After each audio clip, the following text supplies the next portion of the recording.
नमस्कार दोस्तों, स्वागत है आपका उमंग एकेडमी ए टू जेड। जी हाँ दोस्तों, लेकर के आया हूँ दूसरा प्रैक्टिस सेट है जो हिंदी का। इसके पहले एक प्रैक्टिस सेट अपलोड कर चुका हूँ, वो थोड़ा सा लंबा हो गया था।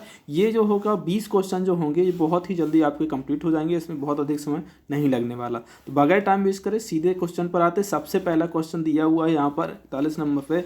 उत्पत्ति के आधार पर शब्द के खालिस्तान भेद होते हैं। उत्पत्ति के आधार पर पूछा है, ना कि रचना के आधार पर, ना ही अर्थ के आधार पर। तो उत्पत्ति के आधार पर कितने भेद होते हैं? 1 होते हैं, 2 होते हैं, 3 होते हैं या फिर 5 होते हैं।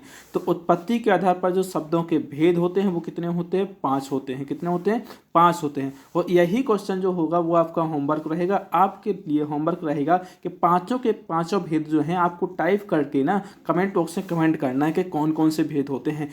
क्यों? क्योंकि आपको पता तो होगा कि 5 है, लेकिन कौन कौन से जे आपकी मेमोरी में फिक्स करना है मुझे, ताकि दोबारा यदि पेपर में आए तो दोबारा आप भूल ना पाएँ इसको। ठीक है, तो आपको पाँचों के पाँचों कमेंट करना है कौन कौन से होते हैं। ठीक है, नेक्स्ट क्वेश्चन है तत्सम शब्द नहीं है। तत्सम शब्द नहीं है, कौन सा? घृत नहीं है, चूर्ण नहीं है, फिर चंगू नहीं है या फिर कोढ़ नहीं है। तो कौन सा नहीं है? तो कोढ़ जो ऐसा शब्द है, कोढ़ जो शब्द है वो कैसा है जी? तो आप थोड़ा सा भी यदि दिमाग दौड़ाएंगे, कोढ़ जो है, कोढ़ एक ऐसा शब्द है जो कि हिंदी भाषा में दिया गया है और संस्कृत भाषा में नहीं है। कोढ़ संस्कृत में इसको क्या कहा जाता है? कुष्ठ कहा जाता है। तो ऑप्शन डी इसका क्या हो जाएगा? सही हो जाएगा। ऑप्शन डी इसका क्या हो जाएगा? सही हो जाएगा। नेक्स्ट क्वेश्चन है विदेशी शब्द नहीं है। विदेशी शब्द नहीं है, कौन सा शब्द जो है वो विदेशी नहीं है? सभी के सभी शब्द आपको विदेशी जैसे लग रहा है। काजू है, कारतूस है, जमीन है, पेट है, ऐसा कौन सा शब्द है जो कि विदेशी नहीं है? तो वो सही शब्द जो है वो है पेट है। पेट जो है विदेशी शब्द नहीं है, पेट क्या है? देसी शब्द है। ठीक है, बाकी के शब्द क्या है? विदेशी है। अब आपको ये जानने के लिए कि कौन से किस किस देश से आए हूँ, इसके लिए आपको हिंदी का पूरा डिटेल पढ़ना होगा, जो कि ग्रामर में आपको मिलेगा। ग्रामर की प्लेलिस्ट आपको मिल जाएगी, वीडियो को डिस्क्रिप्शन बॉक्स में इसका लिंक दे दिया जाऊँगा, ताकि सभी के सभी वीडियो की प्लेलिस्ट आपको मिल जाए वहाँ से। ठीक है, नेक्स्ट क्वेश्चन है कानून के विरुद्ध किया गया कार्य कहलाता है। कानून के विरुद्ध किया गया कार्य कहलाता, क्या कहलाता है? अपराध कहलाता है, गैर कानूनी कहलाता है, चोरी या फिर डकैती। तो कानून के विरुद्ध कार्य किया जाता है वो क्या कहलाता है? गैर कानूनी। मतलब वो काम क्या है? कानूनी नहीं है। तो इसका सही जवाब कौन सा हो जाएगा? बी हो जाएगा। नेक्स्ट क्वेश्चन है ऊंचे ऊंचे शब्द उदाहरण है। किस चीज़ के उदाहरण हैं जी? पुनरुक्ति शब्द का, पर्याय शब्द का, विशेषण शब्द का, सार्थक नर्थक शब्द का। तो देखिए, आपने यदि नहीं देखा है तो प्लेलिस्ट में लिंक मिल जाएगी। व्याकरण, हिंदी व्याकरण टाइप करेंगे, 17-18 वीडियोस में पढ़े हुए हैं, वहाँ से एक एक बिल्कुल छोटी से छोटी चीज़ आपको बताई गई है। तो ऊंचे ऊंचे शब्द जो है पुनरुक्त शब्द के उदाहरण हैं। पुनरुक्त के कितने प्रकार होते हैं वो सबकी डिटेल आपको मिल जाएगी। उदाहरण कौन कौन से? पूर्ण पुनरुक्त, अपूर्ण पुनरुक्त या फिर पर्याय पुनरुक्त, सब प्रकार के आपको वहाँ पर मिल जाएंगे। नेक्स्ट क्वेश्चन है 46 क्वेश्चन, समूह का पर्यायवाची निम्न में से कौन सा है? समूह का पर्यायवाची कौन सा? बागीस है, वारिस है, या फिर वृंद है, या फिर चारु है। तो बागीस जो है वो नहीं है, कि इसका सही जवाब क्या है? वृंद है। वृंद जो है समूह का पर्यायवाची है। क्या है? वृंद जो है समूह का पर्यायवाची है। नेक्स्ट क्वेश्चन है जो पृथ्वी के संबंध है के लिए एक शब्द निम्न में से कौन सा है?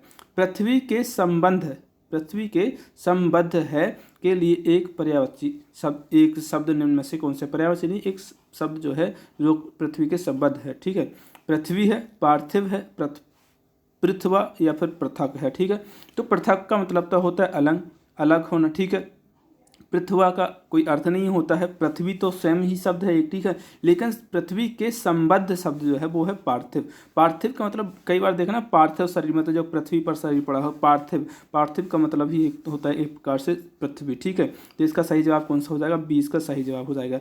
नेक्स्ट क्वेश्चन है चयन का संधि विच्छेद निम्न में से कौन सा होगा? चयन का संधि विच्छेद निम्न में से कौन सा होगा? तो छेदन गान, छेदन गान तो कहाँ से आ जाएगा? गान आ गया भाई यहाँ पर। तो चा धन चय धन अन या फिर चे धन अन। तो इसका सही जवाब होगा डी, ऑप्शन चे धन अन इसका क्या हो जाएगा? सही जवाब हो जाएगा। नेक्स्ट क्वेश्चन है सफल का विलोम शब्द निम्न में से कौन सा है? सफल का विलोम शब्द, सफल का विलोम शब्द कौन सा होगा? सफलता, विफलता, विफक या फिर विकल। सी और बी में बिल्कुल कन्फ्यूजन से हो रहा है, लेकिन थोड़ी सी दिक्कत ये है कि इसमें विफक लिखा है, इसमें विफल लिखा है। उस सफल का जो अपोजिट होगा, मतलब विलोम शब्द होगा, वो कौन सा होगा? विफल होगा। तो आप लोगों को ज़रूरी है कि साथ के साथ में जो मुहावरे, लोकोक्ति, कहावत और एक शब्द में उत्तर, और जो आपके शब्द होंगे विलोम शब्द हो गए, समानार्थी शब्द, बहुत ज़रूरी हैं कि आपकी जो है हिंदी की मेमोरी तेज़ हो जाए इसके लिए। ठीक है, तो ये एक एक करके आपको सब मिलने वाले हैं। नेक्स्ट क्वेश्चन है कु उपसर्ग से बना शब्द निम्न में से कौन सा है? कुपात्र, त्रिशंकु, निरंकुश या फिर निरख। तो कुपात्र जो है पात्र आप अलग करेंगे तो एक शब्द निकलेगा, ठीक है। पात्र और कु उसमें जोड़ देंगे उपसर्ग तो क्या हो जाएगा कु और पात्र। कु जो है उपसर्ग, उपसर्ग का मतलब होता है जो पहले लगाया जाता है और प्रत्यय का मतलब होता है जो बाद में लगाया जाता है शब्द के, ठीक है। तो यहाँ पर क्या है कु उपसर्ग लगा है, कौन से में ए में लगा है, तो कुपात्र इसका सही जवाब हो जाएगा। नेक्स्ट क्वेश्चन जो है चरण कमल शब्द निम्न में से कौन सा समास है। चरण कमल जो शब्द है इसमें कौन सा समास है। तत्पुरुष समास है, द्विगु समास है, कर्मधारय समास है, बहुब्रीहि समास है। सबसे पहले आता हूँ द्विगु समास। द्विगु समास का ऐसा होता है जिसमें क्या होता है संख्यावाची शब्द होते हैं। आपको यहाँ पर संख्या नहीं दिख रही है तो आपका दूसरा ऑप्शन नहीं होगा। तीसरा जो डी है ऑप्शन वो क्या होता है बहुब्रीहि में होता है। जनरली क्या होता है क्वेश्चन में जो शब्द दिया होता है उसका तीसरा अर्थ निकलता है, जैसे चतुरानन, ठीक है, दशानन मतलब 10 है नेत्र जिसके, या फिर 10 हैं मुख जिसके, चतुरानन 4 हैं हाथ जिसके, अर्थात विष्णु भगवान। तो ऐसे मतलब में कोई जो शब्द दिया होता है उसका अर्थ न निकल के कोई तीसरा अर्थ निकलता है वो होता है बहुब्रीहि। यहाँ पर बहुब्रीहि। तत्पुरुष समास को आप पता हो, तत्पुरुष समास की पहचान है उसमें जो होती है विभक्ति और कारक दिए होते हैं, कारक होते हैं उसमें, ठीक है। और इसका जो सही जवाब होगा वो कर्मधारय समास। कर्मधारय समास क्या होता है इसमें चरण कमल शब्द में कौन सा समास है वो है कर्मधारय समास, और इसमें क्या है विशेषण होता है, ठीक है। नेक्स्ट क्वेश्चन देखते हैं। 52वां क्वेश्चन दिया है क्या, कान खोलना मुहावरे का अर्थ निम्न में से कौन सा है। कान खोलना, कान से सुनाई देना, सावधान करना, कान साफ करना, कान को खुला छोड़ना। सही जवाब क्या है इसका, कान खोलना का अर्थ है सावधान करना। कई बार होता है कान खोल के सुन ले मतलब सावधान कर रहे हैं, दोबारा इस प्रकार की गलती ना हो, तो उसी प्रकार से आपको कान खोल रहे हैं, आपके जो है कान खोल जाने चाहिए कि स्टडी जो है आप कंप्लीट कर लीजिए, अपनी जो है रिवीजन आपका बचा है, जो कोर्स कंप्लीट नहीं हुआ वो कंप्लीट कर लीजिए, ताकि एग्जाम के समय पर आपको समय बहुत जल्दी ना करना पड़े। तो पहले से आप अपना क्या करें रिविजन कर लें। नेक्स्ट क्वेश्चन है उद्गृत का शुद्ध रूप निम्न में से कौन सा है। उद्गृत शब्द है इसका शुद्ध रूप कौन सा है ये आपको बताना। उद्गृत तो उद्घृत होगा, उद्घृत होगा, उद्धृत होगा या फिर उद्घृत होगा। तो उद्घृत शब्द का जो सही शब्द होगा वो कौन सा होगा, ऑप्शन सी। उद्धृत जो होता है ये क्या होता है सही शब्द ऐसा लिखा जाता है। वर्तनी की दृष्टि से जो क्वेश्चन पूछा गया है। नेक्स्ट क्वेश्चन है उस काल मारे क्रोध के तन कांपने उसका लगा, मानो हवा के जोर से स्रोत है हुआ सागर जगा। इन पंक्ति में निम्न में से कौन सा रस है। देखो यहाँ पर रस पूछा गया है, यदि रस पूछा गया तो रस का जवाब देना होगा, लेकिन यदि आपसे अलंकार पूछा जाता तो आप कौन सा देते। यहाँ पर देख लो एक शब्द मिल गया क्या है, मानव शब्द मिल गया है, तो इससे आप पहचान जाते कौन सा अलंकार है, ठीक है। तो जनो मनो जानो मानो है और जनु मनु ये शब्द छः शब्द में से कोई सा भी एक शब्द मिल जाता है तो वहाँ पर जो अलंकार होता है कल मैंने बताया था उसकी पहचान आपको याद होगा पिछले पेपर में कि कौन से अलंकार की पहचान है जहाँ पर ये 6 शब्द मिल जाते हैं, तो इससे आप पहचान सकते थे कौन सा अलंकार होगा। लेकिन यहाँ पर क्या पूछा गया, रस पूछा गया है। आपको देखना है उस काल मारे क्रोध के मारे, ठीक है, तन कांपने लगा। तन तो कांप रहा है, डर तो लग रहा है, लेकिन यहाँ पर भय नहीं है, ठीक है। यहाँ पर क्या है क्यों हो रहा है जे तन उस काल मारे क्रोध के तन कांपने लगा, क्रोध के कारण तन कांपने लगा। क्रोध जो है वो कौन सा रस का स्थायी भाव, वो है रौद्र रस का। रौद्र रस का स्थायी भाव क्या है, क्रोध है, इसलिए यहाँ पर कौन सा रस है, रौद्र रस है, ठीक है। नेक्स्ट कौन सा है, 3 बेर खाती थी वे 3 बेर खाती हैं में कौन सा अलंकार है। जब इस प्रकार के क्वेश्चन पूछे जाते हैं अलंकार से रिलेटेड तो यहाँ पर आपको देखें 3 बेर खाती थी वे 3 बेर खाती हैं। एक बेर का मतलब है क्या, एक बेर का मतलब है जो बेर खाया जाता है, जो बेर खाने वाला बेरी के बेर होता है। एक बेर मतलब है कि 3 बार खाया, पहले एक बार खाया तो मीठा लगा, दूसरी बार खाया, तीसरी बार खाया। एक बेर का मतलब है 3 बार, ठीक हो। एक बेर का मतलब है वो जो बेर मतलब में कौन सा जो फल होता है ना बेर का, खट्टा थोड़ा खट्टा मीठा लगता है वो वाला बेर है, ठीक है। तो एक बेर का मतलब क्या है, जो है फल है। तो इसमें कौन सा अलंकार है, जहाँ पर क्या होता है शब्दों की पुनरावृत्ति हुई है वहाँ पर होता है कौन सा आपका यमक अलंकार होता है। शब्दों की पुनरावृत्ति जहाँ पर होती है वहाँ पर यमक अलंकार होता है, ठीक है। ये उसकी पहचान है। अलंकार का वीडियो आपको मिल जाएगा, बहुत ही अच्छे तरीके से अलंकार बताया है, आपको बहुत ही ईजी भाषा में समझ में जाएगा।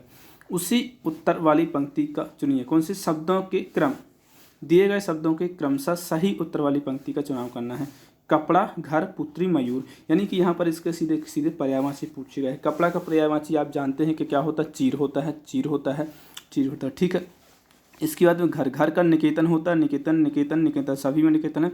इसके बाद पुत्री का क्या है, केकी होता है, पिक होता है, केकी है होता है, दुहिता। तो इसका सही जवाब कौन सा दुहिता होता है। क्या होता है दुहिता होता है। मयूर का जो पर्यायवाची होता है वो होता है केकी होता है। तो ऑप्शन डी इसका क्या हो जाएगा सही जवाब हो जाएगा। तो इस प्रकार से आपके जो है एक क्वेश्चन में आपसे 4 चीज़ों के पर्यायवाची पूछे हैं, यानी कि आप सोच रहे हैं कि आपका जो एग्जाम का लेवल है बहुत कठिन होने वाला है। ठीक है, नेक्स्ट क्वेश्चन है दिए गए मुहावरे का सही अर्थ चुनिए।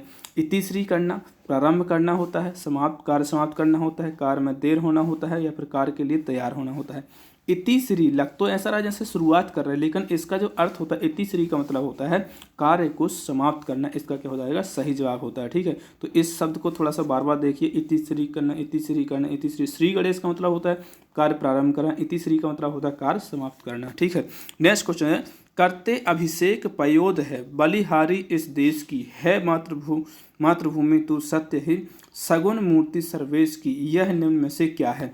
क्या है निम्न में से उदाहरण दिए हैं आपके, क्या क्या इसके उदाहरण दिए हैं देखिए।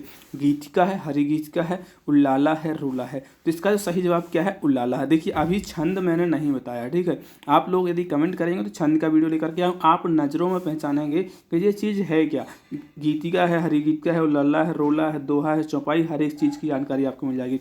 मात्राएं कैसे गिननी है किस प्रकार से, तो इसका सही जवाब कौन सा है उल्लाला है। अब इसकी मात्राएं गिननी यदि आपको आती है तो आपको गिन करके पता चल जाएगा क्या। ठीक है, नेक्स्ट क्वेश्चन है विनिमय शब्द निम्न में से किस विषय की शब्दावली है। विनिमय शब्द जो है वो किस विषय की शब्दावली है, जीव विज्ञान की, वाणिज्य की, भौतिक शास्त्र की, या फिर मानविकी की। तो विनिमय शब्द जो है जनरली वो वाणिज्य के उसमें पूछा जाता है। विनिमय मतलब लेन देन, तो या तो वाणिज्य होगा या फिर बैंकिंग होगा, और जनरली जो ऑप्शन मिलेगा आपको वाणिज्य ही मिलेगा। तो इसका सही जवाब कौन सा हो जाएगा बी हो जाएगा। नेक्स्ट क्वेश्चन जो है वो लास्ट क्वेश्चन है इस प्रैक्टिस सेट का।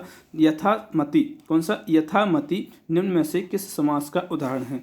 यथामति कौन से समास का उदाहरण है, अव्ययभाव समास का, तत्पुरुष समास का, कर्मधारय समास का, या फिर द्वंद्व समास का। तो आपको पता है कि तत्पुरुष समास में कारक होते हैं, द्वंद्व समास में जो होता है योजक चिन्ह होता है, एक दूसरे के अपोजिट होते हैं। कर्मधारय समास में उसकी क्या है विशेषता बतलाई जाती है। यहाँ पर लगा हुआ है यथा जो है अव्यय लगा हुआ है, मति जो है एक शब्द है। ठीक है, तो जहाँ पर क्या होता है शुरुआत में क्या होता है जे अव्यय लगा होता है, तो वहाँ पर क्या होता है अव्ययभाव समास होता है। तो ऑप्शन ए इसका क्या हो जाएगा सही हो जाएगा। आई होप आपको वीडियो पसंद आया होगा, और इसी प्रकार के और वीडियो पाने के लिए चैनल को यदि सब्सक्राइब नहीं किया है तो सब्सक्राइब कर लें, साथ ही साथ में उसका जो बेल आइकन है उसको प्रेस कर लें, ताकि जैसे ही कोई वीडियो डलेगा उसका नोटिफिकेशन आपको मिल जाएगा। और किस चीज़ की डिमांड है, आप लोग क्या चाहते हैं, किस चीज़ की तैयारी कर रहे हैं वो जरूर आप बताएं, और कितने कैंडिडेट हैं जिनके बीच में से 20 क्वेश्चन सही हुए हैं, और किसके कितने सही हुए हैं ये मुझे कमेंट बॉक्स में कमेंट करके जरूर बताइए। मिलते एक नए वीडियो, तब तक के लिए नमस्कार।